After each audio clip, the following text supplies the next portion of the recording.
Welcome to Radio Evolve. Welcome, Roman Krznaric. Very happy to have you here. I'm very much looking forward to the adventure of our conversation. Thank you very much. So you are philosopher, political scientist. You wrote numerous books, The Good Ancestor, Empathy, and recently the latest book, History for Tomorrow, and which also got translated into German, like also the book Good Ancestor. And you are a research fellow at the Long Now Foundation. You are a research fellow at the Oxford University Center for Eudaimonia and Human Flourishing. And you are really promoting a big view on our human life, our human culture, and especially also in the last books on time and the development of history. And I want to start with that because I find that quite interesting how you approach time in a particular way as something that we need to learn, as I hear you or as I read you, learn a new relationship with, or you also talk about a certain intelligence that we need to learn. Can you say a bit how that insight or that need came about for you to see we really need a different approach to time and how we are situated in time? Yeah, just to step back a bit, the last three books I've written have all been explorations of our relationship with time. So the book you mentioned, The Good Ancestor, is about our relationship with the future. And the book I wrote before that, called Carpe Diem Regained, is about our relationship with the present moment. And this new book you just mentioned, History for Tomorrow, which has also come out in German, is about our relationship with the past. So I've been trying to cover as much of time as I can. But I've been particularly interested in reflecting on the past, I think partly because of the myopia, the obvious myopia of our current politics and culture and economies. The way that our politicians can't see beyond the next election or the latest, social media post, the way that markets spike and crash in speculative bubbles and businesses can't see beyond the the quarterly report. We're looking at our phones, clicking the buy now button. And in when we think about the future, there's often the politicians are crossing their fingers and hoping that technology will solve our problems for us. Their hope is in a sense, technological innovation. But actually, I think so much can be learned from history, and not the history of technological innovation, but really the history of social innovation. How human beings have managed to organize together throughout history to overcome crises and rise to challenges. It seems to me that history is one of the great untapped resources for thinking about who we are and how we can overcome the turbulence of our era, whether it's the ecological crisis or growing inequalities, how we can confront the risks of artificial intelligence, all these different things. Time to me seems to be an underlying problem, the tyranny of the now, especially in our incapacity to think long term, but into the past as well as the future. And I think just one other thing to just add here is that, of course, politicians are often talking about the past, manipulating the past. They love the nostalgia, particularly dictators love the nostalgia of the past. Um, and I think generally, though, when we're thinking about learning the lessons of history, the focus is normally on learning from the warnings of history, everything that's gone wrong, captured in that famous aphorism that those who cannot remember the past are condemned to repeat it. Now, of course, we need to remember the horrors of colonialism or the devastating impacts of fascism in the 1930s and 40s in Europe and elsewhere. But what I've tried to do in this new book, History for Tomorrow, is to look for the moments of hope and possibility, in a way to look for the more positive stories And that's not to say I'm not aware of the negative ones, you know, but I think there's a sort of a missing piece of the puzzle for when we're trying to think about the possible trajectories for our civilization today. How are we going to evolve uh, as a large scale civilization? How can we do that in a way without looking in the rear view mirror? You would never drive a car without looking in the rear view mirror. Well, this is how we have to travel into the decades and centuries ahead. I don't know, what's your view about this? I mean, are you someone who thinks a lot about taking a historical perspective on things, Mike, or how do you view this? Well, I think there is something powerful just in widening the scope of of our awareness, seeing that we are actually part of that we are part of a stream, that human history is not kind of single events, but that there is a stream of development, and and and I think that makes a lot of sense to see ourselves as part of that arc of development, which includes learning from what happened to to see into the future. I mean, it's a bit the same as in our own biography, you could say. You also reflect on what happened in certain moments of your life to see, oh, wait a moment, maybe you learn something for the future. You don't want to make this mistake again, or you say, oh, that really worked, or something beautiful happened. So that is a good direction to follow on. And I understand what you are pointing to, a real widening of our awareness to see, oh, let's really look at also what happened in human history that can really also inspire us for the future. And we don't need to look kind of there's a real resource that is kind of untapped to maybe get ideas or glimpses of solutions. That's how I understand what you're pointing to, and that makes a lot of sense.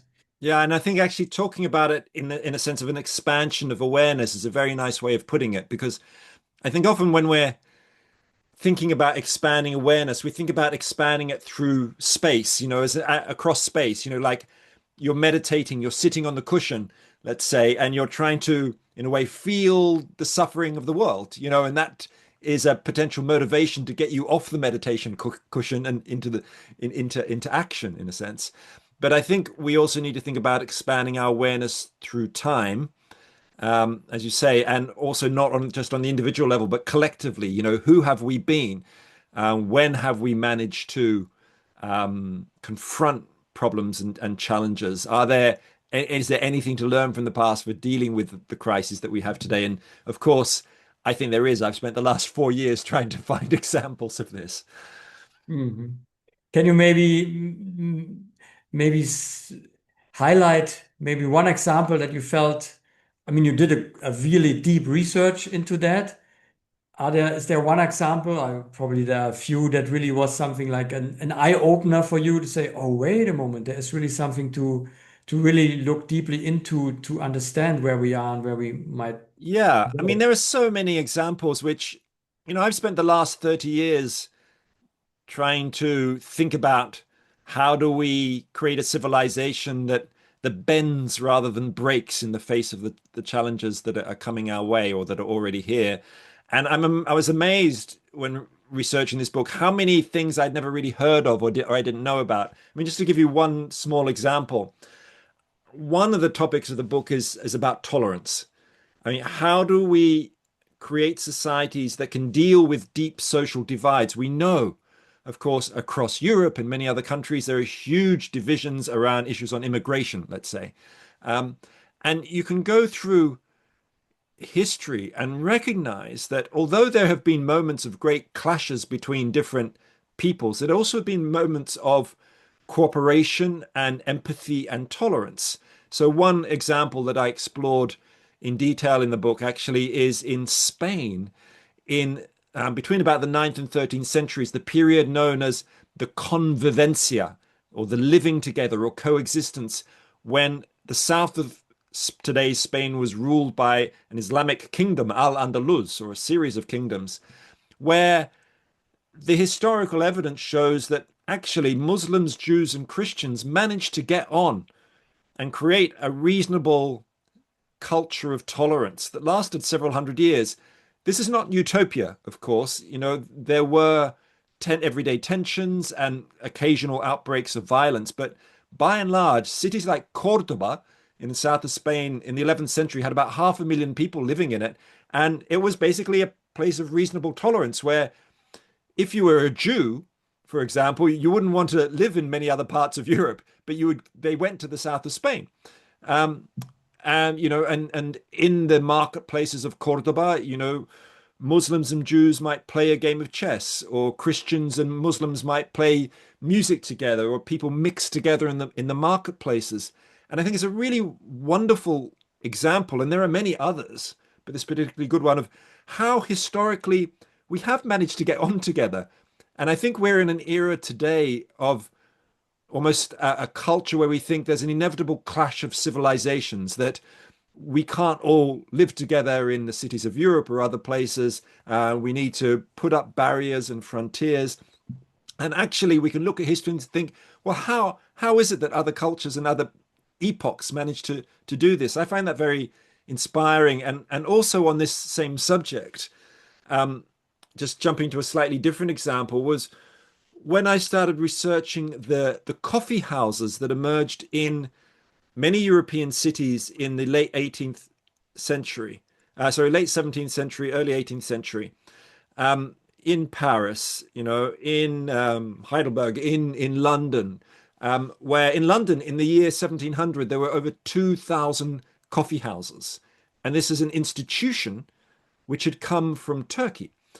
And in a way, it's in the same way that we tend to think of history being shifted or changed by these technological revolutions like the steam engine, for example, or the iPhone. Well, the coffee house was a social technology which Mm. was designed or functioned to mix people together of different backgrounds. So if you went to one of the coffee houses in London in 1700, you could go to a coffee house and be talking about art or music or science or business, but particularly about politics. This is where new political ideas were discussed, like republicanism or anti-slavery, and often by people of very different social backgrounds. It wasn't totally democratic, of course. They were mostly men rather than women, and not the poorest people of society.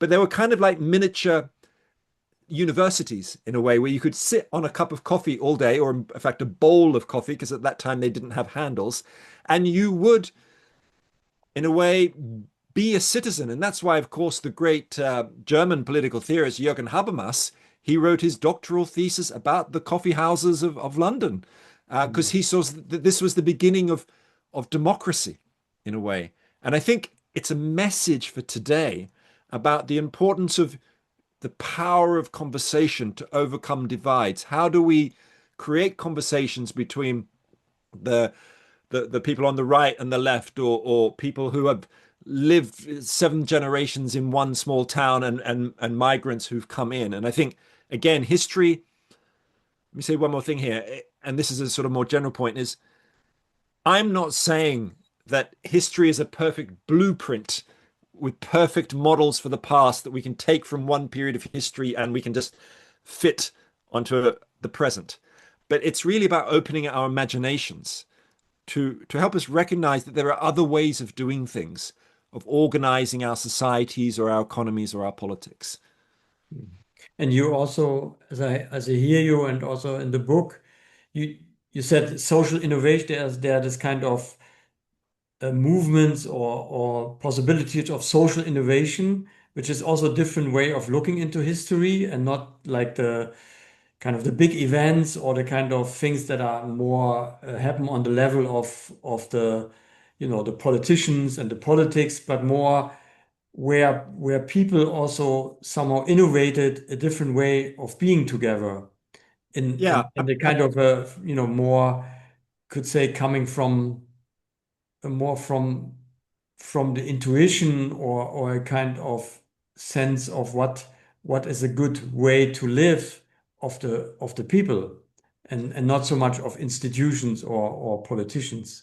I think that's absolutely right. I think there have been enough books written about famous politicians and generals and oligarchs and popes from the past.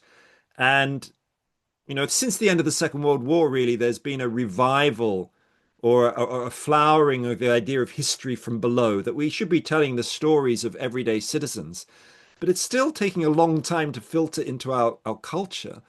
And when it comes to learning the lessons of history, we tend to think about, oh, we must learn from, you know, Winston Churchill or Napoleon or Nelson Mandela, even positive figures. But what about the more everyday way people organize themselves? So, just to give you another example, um, you know, one of the historical um, gems, beautiful things I discovered when researching this book was about Switzerland. Between the year 15 and 23 in 1799, there was a small republic in today's Switzerland called the Free State of Rhaetia, or the Republic of the Three Leagues. I had never heard of it before. And I used to be a university lecturer in democracy and political science. I'd never heard of this great example of grassroots democracy where in the Free State of Rhaetia, the Republic of the Three Leagues, the way most decision making was organized was in neighborhood or town councils. There were about 250 neighborhood councils. People would meet in a local square or in a local pub in the wintertime to make decisions about their local area, the local taxes, or whose turn it was to clear the alpine and mountain pathways. And then for bigger decisions, they would send not an elected representative, but more an ambassador or a messenger up to a commune level. There were 50 communes, and then they had a kind of Bundestag, a kind of federal assembly that would meet a couple of times a year for foreign policy. So it was like the opposite of our democracies today. It was very much bottom up rather than top down. And I think it's the kind of political decision making we need to be thinking about today, a kind of decision making which is about including people, rather than just putting your letter X on a ballot sheet for an election every 3 or 4 years, but to actually be much more involved. And it's about, in some ways, it's like how the ancient Greeks thought about democracy, the idea of what today we call sortition, the random selection of citizens for public office, which we do for a jury, in a legal system. But now, in fact, of course, as we know across Europe in the last couple of decades, there's been the rise of citizens' assemblies where local people are randomly chosen to discuss big issues for their town or their region, or their country. It could be on climate or artificial intelligence. Um, and one of the reasons I think these kinds of grassroots form of democracy is so important, going back to the earlier point about building tolerance, it's about bringing people together. And so one of my great discoveries in writing this book was of a 14th century Islamic historian called Ibn Khaldun, who wrote a book called the Muqaddimah, which was a great treatise of the rise and fall of civilizations. And in that book, there's a word that occurs over 500 times.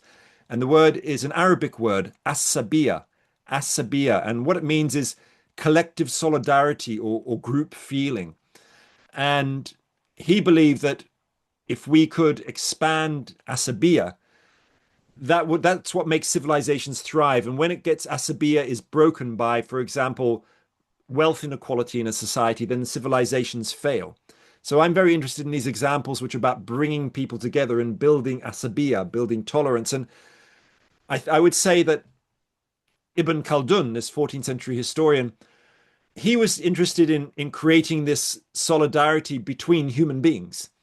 And I think that's not the only thing we need today. We also need a solidarity with the living world, with the trees, with the whales, with the soil, a kind of a deeper sense of interbeing, which I think someone like Ibn Khaldun, although very innovative, he wasn't seeing that importance, that ultimate, the great separation between self and world, which I think again underlies, so much of the problems in today's world. And that's why I think historically we also need to look at, indigenous cultures and other societies where the bond with the more than human, with other organisms, was sort of is stronger than it is at least today in Western culture. Mm. And what strikes me, what you were saying, is also realizing how much our view on history is also constructed in a certain way. Like also, every culture writes its own history also to somehow, I mean, also the people or the worldview in power kind of writes history in a way to present a certain image of oneself as the necessary thing that needed to happen or whatever. And what you are saying is also that we can really look in history also for certain other values of certain other um, behaviors or processes of interaction or social innovation that actually respond to crisis that we are in today, that has to do also with things you mentioned, the kind of lack of connectedness with each other, polarization, or the ecological destruction. So it also is a way to, the way we look in history, to really find or look for this ways of being that actually are a response or a kind of hint to a response to the predicaments that we are in now. And that means also a different way to look, what to look for in our history. Yes, I think I really agree with you about that. And it really makes me think about the power of certain historical narratives, which are so dominant today. So the classic one would be the idea of progress, that our civilization in the West, to say in the global North, the wealthy countries of Europe and so on, have, that our destiny is more growth, more material progress, more consumption, that this is what we should be aiming towards, and that this is the story of coming out of the poverty of the feudal era and things like that. But actually, no, that's one story, right? But there are other historical stories which are about not so much about growth, but are about balance. So I think like a good example would be Japan in the 18th century, um, during what's known as the Tokugawa period. So um, at that time, like say in the mid 18th century or early 18th century in Japan, this was a period where there was very little trade between Japan and the outside world. So they had shortages of precious resources like wood and cotton. And they were as dependent on wood as we are today on fossil fuels, and they needed cotton for everything. And one of the things that developed at that time, because of the scarcity of resources, was what we would today call a circular economy. So, for example, if you had a kimono that you might wear, um, you would wear it until the cotton cloth began to wear out, and then you would turn it into pajamas you'd wear at night, and then you would cut up the cloth and use it as nappies for your baby, and then you would turn that into cleaning cloths, and you'd finally burn the precious cotton as fuel. So nothing was wasted. This was a society where everything was repurposed, refurbished, recycled. There were thousands of circular businesses in what's today Tokyo, what was known as Edo in the 18th century. It was a city then of over 1 million people, so far bigger than London or Paris or Frankfurt or anywhere at the time. And there were people who would collect candle wax drippings to be remolded, or people would be repairing old umbrellas, or people would even come to your house and pay you for your human waste, which they would then sell as agricultural fertilizer. So, in a sense, 18th century Japan developed into one of the world's first large scale, low carbon, low waste ecological civilizations. It, its prime philosophy was really about balance, about having enough. There's a Japanese Buddhist term, which is motonai. I've probably pronounced it very badly, but motonai. And it comes out of the Japanese Buddhist tradition, and it means enough. And well, that is the opposite of where we are today. If I go down my local shopping center, where everybody is probably at this very moment, the word enough is nowhere in people's minds, right? It's about excess. And it's not people's fault. I mean, people are lured into this by the advertising industry and multinational corporations and neoliberalism and all sorts of things. But I just think it's eye-opening to go to these moments of history and see even a large scale society like Edo, Japan, with over 1 million people in it. They managed to have a society which wasn't all about growth, growth, growth. It was about balance, external, but also a kind of ultimately a kind of an inner balance as well. Mhm.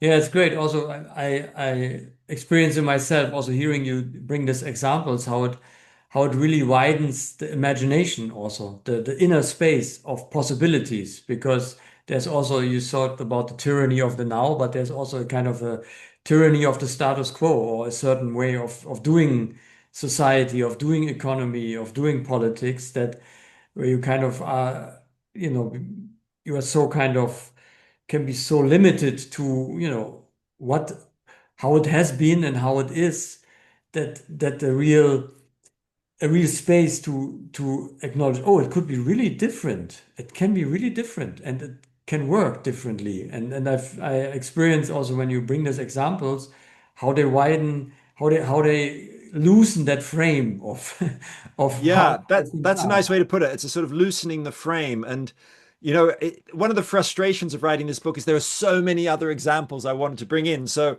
when I wrote about the circular economy in this book, I talked about Edo, Japan, but there are other examples which I didn't talk about. I could have talked about. So, for example, in pre-colonial Hawaii, before 1810, basically, where in the Hawaiian Islands there were over 1 million people living, they had also a kind of a circular economy, a no waste circular economy. Today, indigenous Hawaiian scholars call it the ancestral circular economy. And actually, this just makes me think of something else. Last week, I was interviewing a indigenous Mexican timekeeper from the Otomi Toltec people. Um, and I asked him, I said to him, I said, "Oh, what do you think about AI?" And he said, "Well, I I love AI, but not artificial intelligence, but ancestral intelligence." Which I thought was a wonderful time. It was about respecting and learning from our ancestors from the past in a way. And so I've now become a fan of AI for the first time, but it's the ancestral intelligence rather than artificial intelligence. Mhm.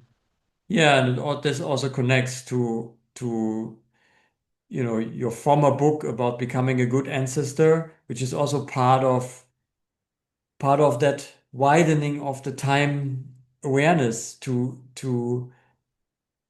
learn, as I understand it, also that we really, we stand on the shoulders of ancestors, of generations. There are also generations to come that stand on our shoulders, or that will inherit what we bring, and and also understanding those this possibilities of history really opens, as I said, opens this kind of frame of possibility for the future, or what we can also maybe,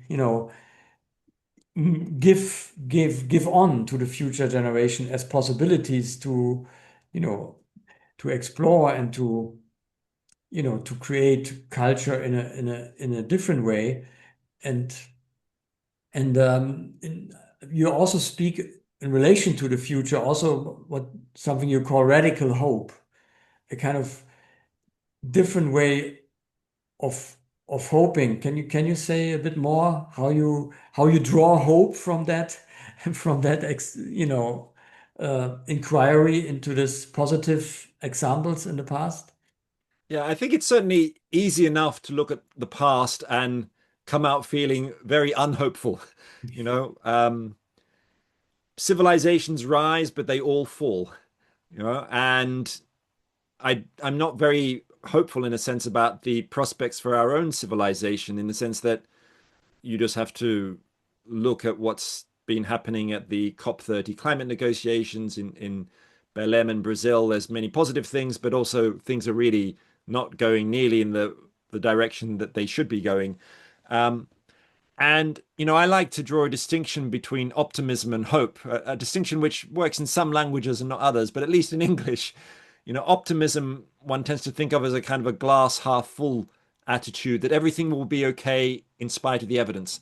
No, I'm not optimistic about the future of humanity because we're still locked in our fossil fuel society. We're still creating very dangerous technologies, AI and genetic engineering. We're still separated from each other and from the living world.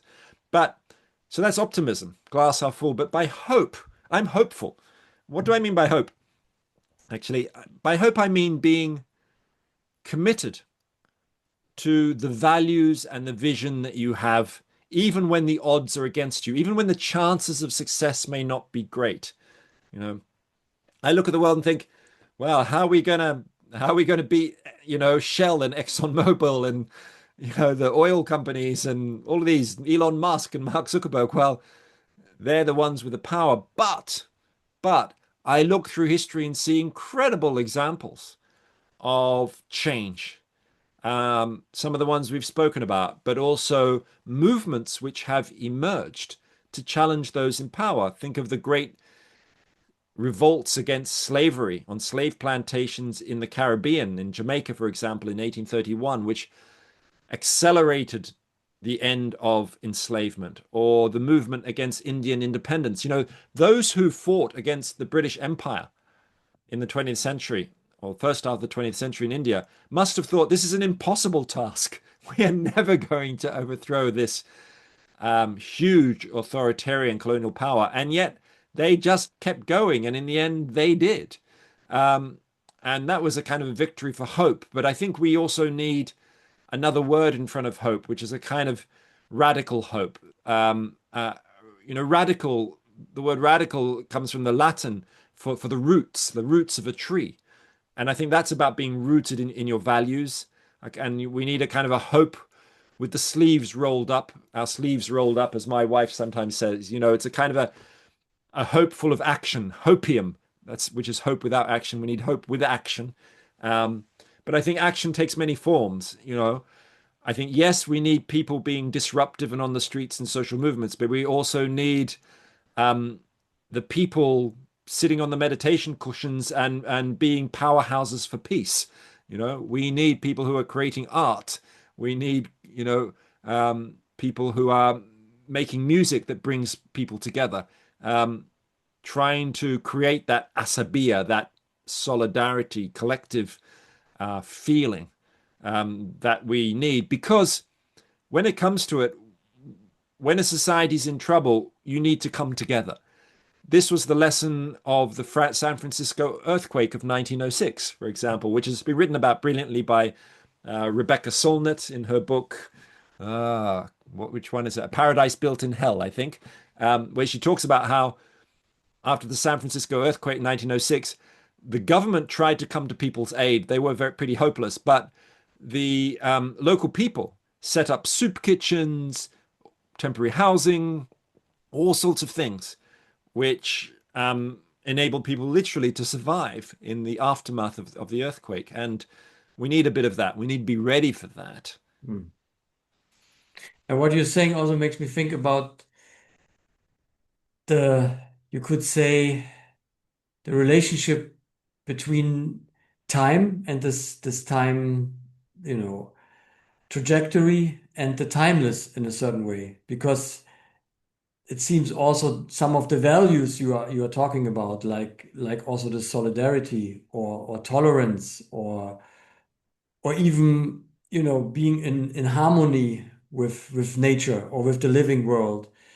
These are also in a certain way point to timeless truths in a certain way, to a realm where people in different ages and different cultures have seen, oh, this is actually the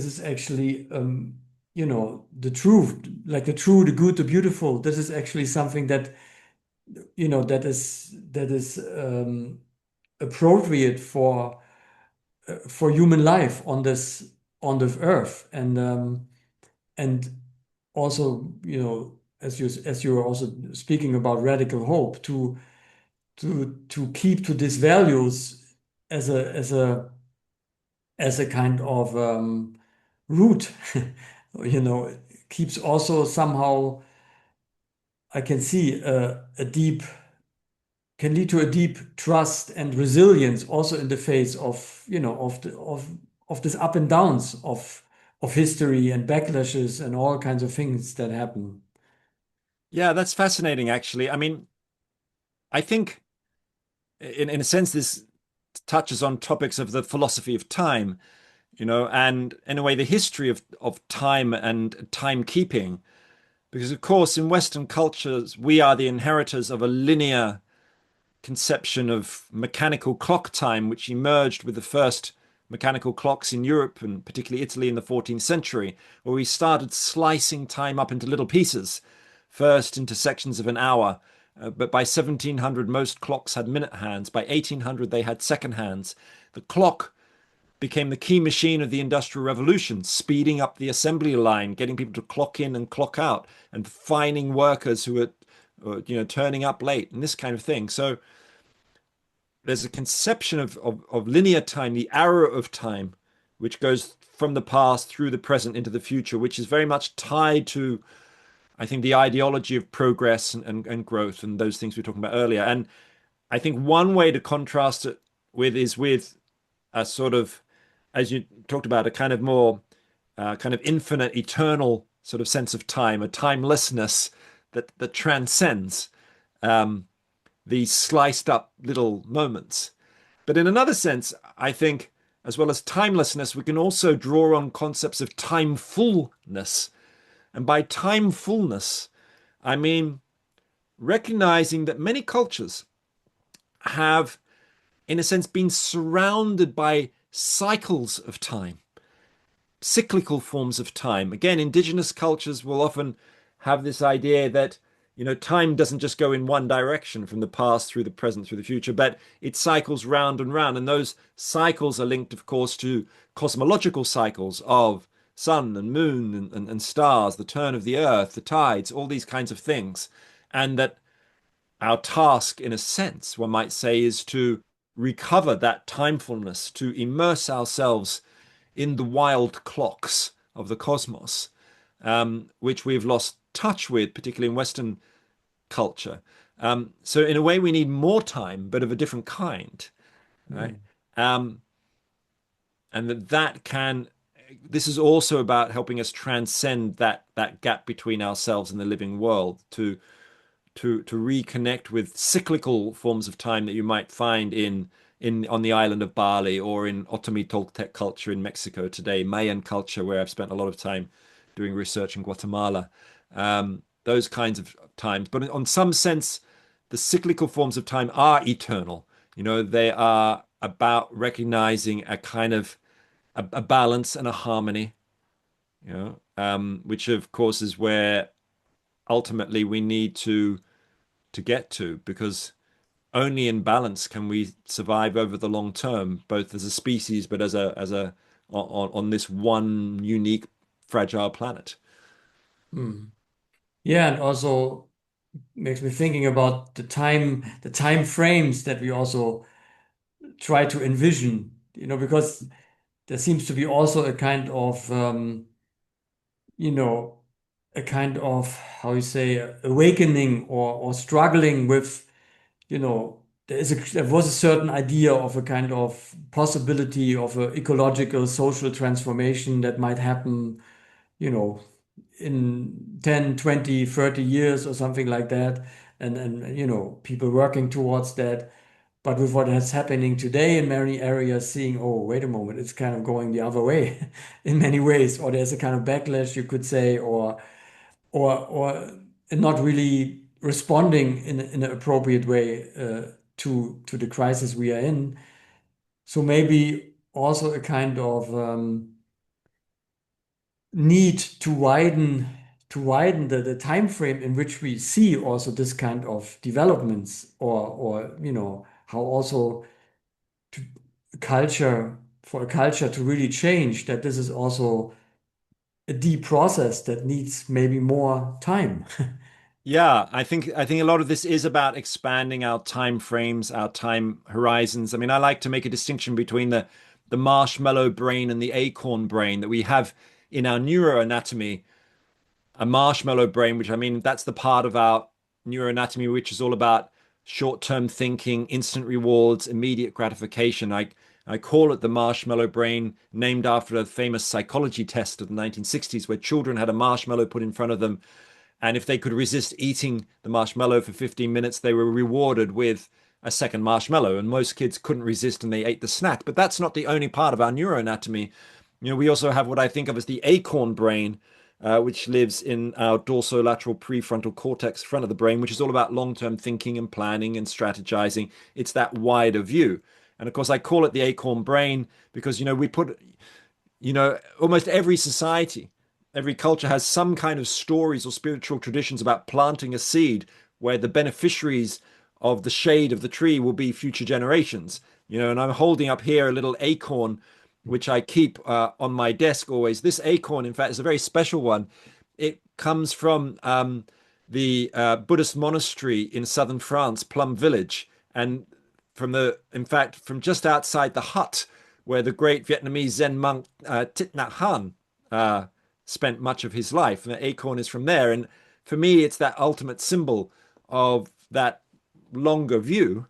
And that longer view is one which sort of is the opposite of how we, in a way, think of who we are. I mean, even in a political sense, if we think about who is a citizen, well, the citizens are also the unborn generations, you know, Mm. who will be impacted by our actions. Um, and in fact, never before in human history have our actions had such potentially damaging consequences for the generations to come. And one might say, well, that began on July the 16th, 1945, when the first nuclear test happened, the Trinity test, where we, in a way, from that moment on, we had the power to destroy the future.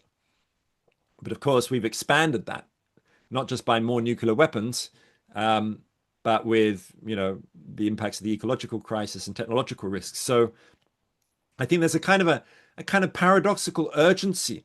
Right now, I think we really need to expand our time horizons, that longer view forwards and backwards, um, to develop, what I think of as kind of temporal intelligence, a kind of a wisdom to think and act across time, through time. I don't Mhm. know. What do you think? Do we Yeah. have any? Are you hopeful about the prospects for our civilization? I mean, you sound quite hopeful, but I'm not quite sure. I think I'm and what I see resonates with what you were saying. I'm I'm also quite devastated in a certain way by what is happening at the moment, but I feel hopeful in the sense that I have a deep trust in the sources of resilience of human beings and of our humanness, that there is also something inherently good and wise in our human nature. And I think also this crisis at the moment, I mean, also things like AI or the destruction of the ecosphere, they really also point us to that depth in a certain way. Who are we really as human beings? I mean, when, for instance, if AI can do so many things and it has an intelligence that is, much faster, bigger than us in so many areas. What is it that we are as human beings then, really? And also, in seeing, the ecological destruction, I think it really points the finger to us in a very powerful way to this question, who are we really? And I think there also that what you were saying with this temporal intelligence makes a lot of sense. And also I feel it points to a change in our identity also, how we see ourselves, yeah, how we see ourselves, that we are not this kind of isolated, you know, subjects running around and trying to, make a good life, but that we are really part of a bigger happening as humanity, and that we can widen our awareness in that way to see, oh, we are actually we come from a from a history, from a human, unfolding evolution in whatever way, that has many different facets and many cultures involved, and we also, move to a future that we now are also seeding with what we are doing. And I think widening that sense of who we are in the sense of this interbeing, what you also pointed to, I think there is a sense that this is starting to happen in different ways. And there's also, I think, responses in human consciousness to that, to the need of this transformation. And in this way, I'm hopeful that there are this, how you say, this this forces in our human nature and our human consciousness that move towards that widening of who we are. And that I think is a way of responding to what, you know, the crisis we are in. And I think many of the examples you bring are also about that, of widening the sense of who we are and how we can be together. Yeah, absolutely. It actually sort of makes me think of the metaphor of a whirlpool, in a river going round and round, and in the sense that we think of ourselves as individuals. We tend to think of ourselves as individuals, and we can look at a whirlpool in a river and say and point to it and say that's a whirlpool. But if you look closely, of course, the whirlpool has no edge. Where does it begin? Where does it end? And it's made of the water that comes into it, and there's the water that leaves it, and then it's the rocks around it and the wind around it and so on. And the whirlpool is just a flow. And I think if I look at my own books over the last decade, they're kind of like a societal, trying to give us a societal understanding of the whirlpool that, our whole societies collectively, we are part of this sort of a moving river of histories and cultures, things coming in, things going out, and influences. Nothing is isolated. Everything is part of us. We have to think about what we're going to pass on down the river, uh, of course. But ultimately, it is about a kind of a deep kind of interbeing um, that will widen our consciousness. But of course, our institutions are still, of course, organized around individualism. My children up the street from where I'm speaking now, they're, sitting in classrooms in rows on individual desks, going to do exams where they answer the questions themselves and not collaboratively in a group. Yet for the rest of their lives, they'll probably be engaged in having to collaborate with other people, you know. Mm. So you look at our schools and think this is mad, right? Yet it seems normal. So there's so much work to do in all realms. Mm. And I really believe in the power of what I think of as sort of applied history, that it's almost like a kind of subject that could be taught in schools and colleges and universities. That idea of learning from the past, finding hope, not just the bad stuff, but the good stuff, um, surprising ourselves by what we learn from different cultures and different epochs, and getting out of in a sense, getting out of the present moment, the present moment that Elon Musk and Mark Zuckerberg want us to be in, which is the present moment of scrolling on our phones. You know, let's widen our horizons a little bit. Mhm. Yeah. Yeah, that's interesting. When you're talking about the present moment, there's also, I find that it's quite interesting how there is a way the present moment can be a source of freeing ourselves from that kind of, you know, needing to respond all the time. Um, and it can be, like you said, there is a way to using our awareness to be, kind of caught in this present moment, and then the awareness is not really there to widen in the way Yeah, I mean, in a we sense, think that about. one could think about many of our cultural struggles being around attention. The Mhm. and who who is dominating the present moment in a sense, who is dominating our attention, and what can we do about that? What would it mean to have a revolution of attention? um you know I think that's a sort of a potential lens through interpreting our times, I'd say, Mhm. and seeing, as you say, that there's these different ways of thinking about the present moment, um you know that we need to be aware of. Yeah, and also what you're saying reminds me that you said about this timefulness. I mean, there's this mindfulness, but there's also timefulness. which I feel also there is a fullness of what we said about also what you brought in with this whirlpool image.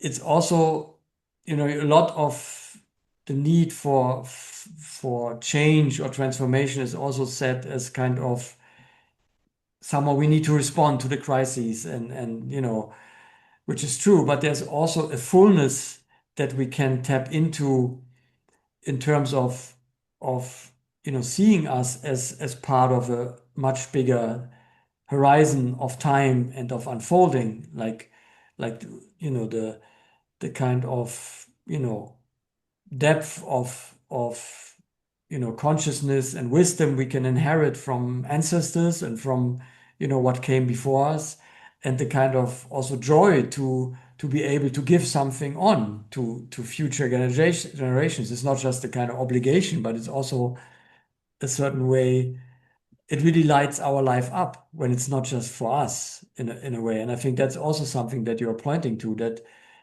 to see, oh, my life is actually for something bigger in terms of not only the world, but also of time. It also makes it somehow frees us also in a way and brings us into a deeper responding to to where life is and what we can be in our lives. Yeah, that's beautifully said. And I think in a way, true mindfulness is also timefulness. It integrates a sense of continuity through time, or maybe transcendence of time in a sense. But I think in a practical way, what something that's very important is that idea of the way it can help us think about our legacies. What do we want to pass on to the next generation? What is our gift? In a Mhm. way, we often talk about the idea of the golden rule: do unto others as you'd have them do unto you. But why not do unto future generations as you would wish past generations had done to you? You Yeah. know, um, let's pass on a world better than the one that we found. And so this then brings us to the topic of death, of course, because most human beings, by the time they reach middle age, start thinking about what am I going to leave when I'm gone? Now, there's a way of thinking about our legacies which is very narrow, thinking about like being a Russian oligarch who wants to have a football stadium named after them when they're dead, which is a bit like the kind of Alexander the Great idea that he wanted monuments of himself all across his empire. He saw himself as a living god. But what I think really matters is a wider sense of the legacies that we leave, which is like the gifts we leave to the universal strangers of the future and the world that they live in. You know, to recognize that, as I wrote about in my book, The Good Ancestor, if I care about my daughter's life, who she could be alive in the year 2100, if I care about her life, I need to care about all life because she's not alone, right? She's part of a web of communities. She's part of the web of the living world, the water she drinks, the air she breathes. So I think when you start thinking seriously about timefulness in that sense of what happens when this body disappears, this my body that I'm currently in goes, it invites us to um, to be gift givers. Let's Mm. say to be gift givers, and that's a great challenge because we often look at the world that we're in and think, how can I control the gifts that are, or what's given to the next generation? Maybe I can create a nice piece of art, write a great poem or a book in my case, but then what about Wall Street, which will continue after I'm gone? You know? Mm. Yeah. Yeah, it's really pointing to a whole, to a whole view of legacy for, you could say, the whole of life, which is always life is always interconnected in that way as a whole. Yeah, and I think we're also at a moment of history where collectivities matter.